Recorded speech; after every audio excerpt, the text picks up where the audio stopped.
आता ही पिल्लं आहे ती बघू शकता।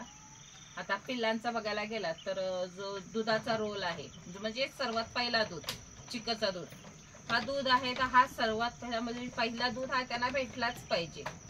आणि समजा एखादा असले तर त्याला एकट्याला भेटतं, पण जर दोन असले तर ते समान दूध भेटलं पाहिजे, किंवा तीन असले तरी तो चिकचा दूध आहे तो आपल्याला समान त्यांना तिघांना दिलं पाहिजे।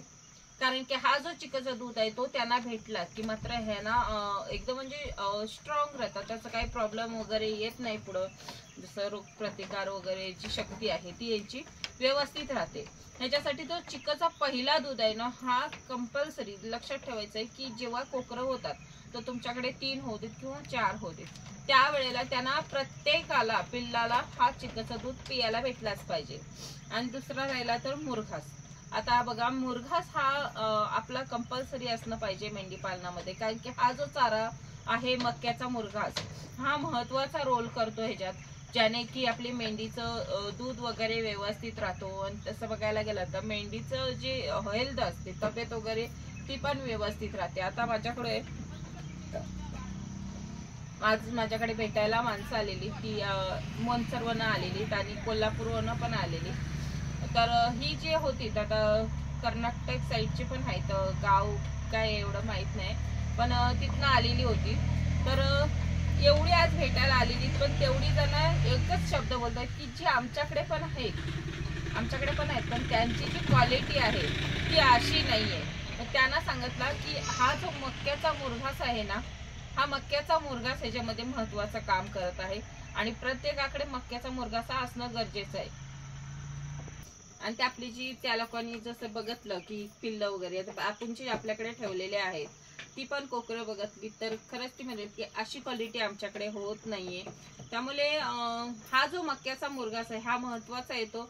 तर त्यांना पण सांगितलेलं की मक्याचा मुरघास असणं गरजेचं आहे। आणि ते दुसरे दादा आलेलेत ना, ते बेलगावचे होते, तर ते पण आलेले, ते बेलगावचे आलेले, ते पण तसेच बोलायला लागले। तर कसं आहे ना, आता ही जी लहान कोकरं आहेत, आता माझ्याकडे आता आहेत तिकडे गेले, मग ती जी लहान कोकरं आहेत ना, आता हे दूध पित असतात त्यावेळेला आता आपला बघा हे एक तर रोल झाला की मक्याचा मुरघास घातल्यामुळे तिच्या आईला दूध वगैरे व्यवस्थित आहे, त्यामुळे त्यांना तो काही प्रॉब्लेम येत नाही दूध वगैरे पियाला आणि कमी पडत नाही। त्याच्यासोबतच आता जेव्हा ही लहान आहेत, आता माती वगैरे लगेच चाटायला ती सुरुवात करतात, तर त्यावेळेला त्यांच्या पुढे काप स्टार्टर ठेवायचं आहे।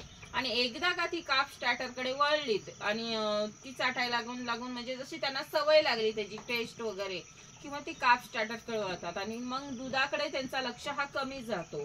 त्यामुळे एक आहे की तो एक फायदा आहे, आपल्याला दुधाचं वगैरे जास्त टेन्शन येत नाही।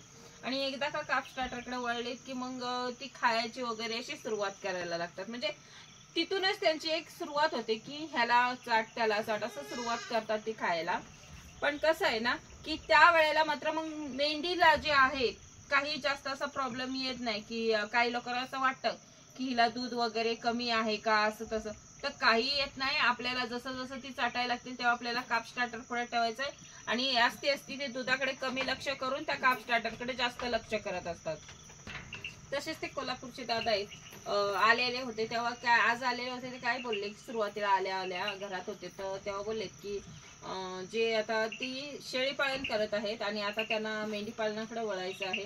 त्याच्यासोबत ते असे बोलायला लागले की ही जी उंचीवरती शेड आहे तर तसं न राहता ग्राउंडला वगैरे असणं गरजेचं आहे। तर आम्ही बोललेलं की ठीक आहे, तुम्ही शेडवर चला, शेडवर बघा कसं काय। आणि त्यांच्या गावात पण तिथे कोणी मेंढी पालन केलेलं आहे, पण ती बघायला वगैरे देत नाही, त्यामुळे तिथं न बघता त्यांनी इथं आलेले आणि बघतली वगैरे। पण ज्या वेळेला ते शेड मध्ये आले त्यावेळेला त्यांना माहित पडलं की उंचीवरती कशासाठी शेड पाहिजे, काय गरज आहे याची, आणि ह्याचे जे उंचीवरती शेड आहे त्याचे फायदे काय आहेत।